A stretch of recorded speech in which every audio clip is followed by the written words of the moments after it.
నమస్తే, welcome to గాంధీవం. Elon Musk ప్రపంచంలో మొట్టమొదటి ట్రిలియనీర్గా రికార్డు సృష్టించాడు. అంటే ఆధునిక మానవ చరిత్రలో మొట్టమొదటి ట్రిలియనీర్గా, అంటే మన తెలుగులో మాట్లాడుకుంటే కోటీశ్వరుడు కాదు, మహాకోటీశ్వరుడుగా అవతరించి చరిత్ర సృష్టించాడు. అసలు ఎలాన్ మస్క్ సాధించిన ఈ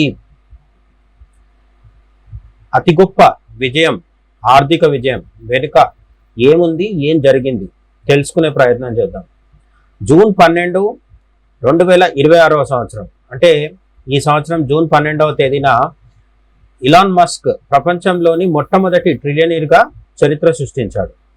ఆయనకు చెందిన అంతరిక్ష స్పేస్ ఎక్స్ స్టాక్ మార్కెట్లోకి అడుగుపెట్టడం ఈ భారీ సంపదకు ప్రధాన కారణం. ఇది చరిత్రలోనే అతిపెద్ద ఐపీఓ, ఇనిషియల్ పబ్లిక్ ఆఫరింగ్, అంటే ఒక కంపెనీ స్టాక్ మార్కెట్లోకి ఎంటర్ అవ్వడం అన్నమాట, ఐపీఓగా నిలిచింది. స్పేస్ ఎక్స్ ఐపీఓ ద్వారా సుమారు $75 బిలియన్ సమీకరించింది. ఈ కంపెనీ షేరు ధరను $135గా నిర్ణయించారు. ట్రేడింగ్ ప్రారంభమైన కొద్దిసేపటికే స్పేస్ ఎక్స్ షేర్లు భారీగా పెరిగాయి. స్టాక్ మార్కెట్ ముగిసే సమయానికి కంపెనీ విలువ సుమారు $2.1 ట్రిలియన్ చేరింది. ఈ విజయంతో ఎలాన్ మస్క్ నికర ఆస్తుల విలువ $1.1 ట్రిలియన్ దాటింది. ఎలాన్ మస్క్ స్పేస్ ఎక్స్ లో సుమారు 42% వాటాను కలిగి ఉన్నారు. టెక్సాస్లోని స్టార్ బేస్ నుండి మస్క్ ఈ ఈపీఓ లాంచ్ ఈవెంట్లో పాల్గొన్నారు. నాస్డాక్ అంటే మన ఎన్ఎస్సి, లేకపోతే మన భారతదేశ స్టాక్ మార్కెట్లు సెన్సెక్స్, ఎన్ఎస్సి అని మనం చెప్పుకున్నట్టుగా, ఇట్లా అక్కడ నాస్డాక్ అనే ఎక్స్చేంజిలో ఈ కంపెనీ లిస్ట్ అయింది. ఈ సంస్థను 2002లో ఒక చిన్న వేర్ హౌస్లో, తెలుగులో చెప్పుకుంటే గిడ్డంగి, మస్క్ ప్రారంభించారు.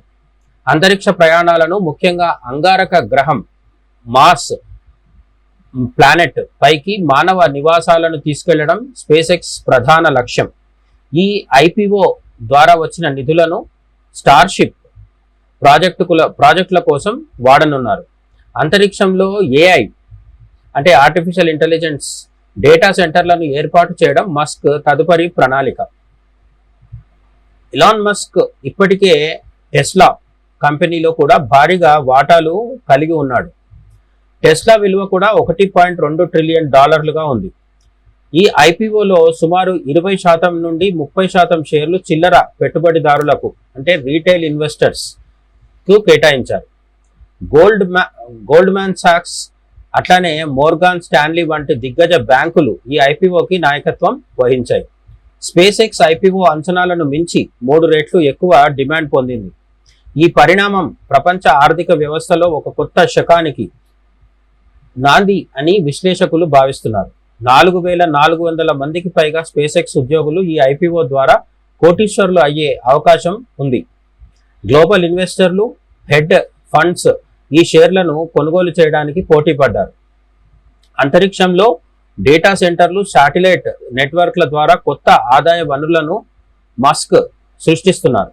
2030 నాటికి ఏఐ రంగం నుండి స్పేస్ ఎక్స్ భారీ ఆదాయాన్ని ఆర్జించవచ్చని అంచనా. మస్క్ ఈ కంపెనీపై సుమారు 85% ఓటింగ్ హక్కులను కలిగి ఉన్నారు. ఇది కంపెనీపై ఆయన పట్టును మనకు చూపుతుంది. ఐపీఓ జరిగిన రోజే స్పేస్ ఎక్స్ ఒక ఫాల్కన్ 9 రాకెట్ ద్వారా 29 శాటిలైట్లను ప్రయోగించింది. అత్యంత సంపన్న వ్యక్తిగా మారిన మస్క్ పట్ల అటు ప్రశంసలు, ఇటు సంపద అసమానతలపై విమర్శలు వస్తున్నాయి. ప్రపంచంలోని 19 దేశాల జీడిపి కంటే ఎక్కువ విలువ మస్క్ ఒక్కరే కలిగి ఉండటం గమనార్హం. రాబోయే కాలంలో స్పేస్ ఎక్స్ మరింత సాంకేతిక విప్లవానికి వేదిక కానుందని మార్కెట్ నిపుణులు చెబుతున్నారు. ఇదంతా బాగుంది. ఎలాన్ మస్క్ ప్రపంచంలోనే అత్యంత సంపన్నుడు, అలాగే భూమి మీది మొట్టమొదటి ట్రిలియనీర్, మహాకోటీశ్వరుడు అయ్యాడు. భారతీయులుగా ఈ విషయాన్ని మనం ఎందుకు మాట్లాడుకుంటున్నాం? ఇక్కడ మనం గమనించాల్సిన ఒక ముఖ్యమైన విషయం ఏంటంటే, భారతదేశంలో ఏ అదాని కానీ అంబానీ కానీ ఇదే స్థితిలో మొట్టమొదటి ట్రిలియనీర్ అయ్యుండుంటే మన దేశంలో రొమ్ములు బాదుకొని గగ్గోలు పెట్టి ఏడ్చి పెడబొబ్బలు పెట్టే వాళ్ళు ఎంతమంది ఉండేవాళ్ళో మీరు ఒకసారి ఆలోచించండి. ఇలాన్ మస్క్ మొదటి ట్రిలియనీర్ అయితే అమెరికాలో అక్కడక్కడ చిన్న చితక విమర్శలు తప్ప అతడి మీద పడి ఏడ్చే వాళ్ళ సంఖ్య మనకు పెద్దగా కనిపించదు. కానీ మన దగ్గర దేశ ప్రధాన ప్రతిపక్ష నేత నుంచి మొదలు పెడితే ప్రతి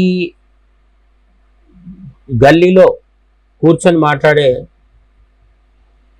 పనిలేని మేధావులు మొదలు ఢిల్లీలో కూర్చొని ఏసీ గదుల్లో తమ తెలివితేటలు ప్రదర్శించే సోకాల్డ్ నిజమైన మేధావుల వరకు ప్రతి ఒక్కరూ అదానీ అంబానీ అంటూ ఏడుస్తారు.